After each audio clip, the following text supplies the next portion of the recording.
மாடு கட்டி போரடித்தால் மாளாது என்று யானை கட்டி போரடித்தான் சோழன். ஆமாங்க, அன்னைக்கு அந்த காலத்தில் யானையை கட்டி போரடித்தவங்க தான் நம்ம சோழ தேசம்.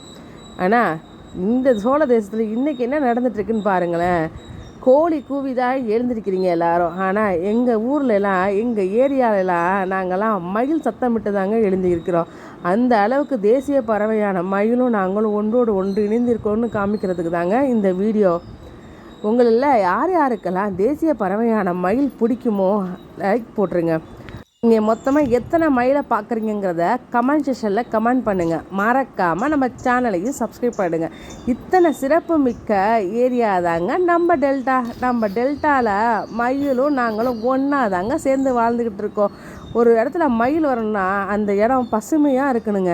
எங்கள் ஏரியாவில் வயலும் வயல் சார்ந்த இடமும் அதிகங்கிறனால இங்கே மயிலும் அதிகமாக தாங்க இருக்கும். டெய்லி மயிலை பார்க்கலாம். சிறப்பை இயற்கையோடு ஒன்றி வாழ்கிறது தாங்க.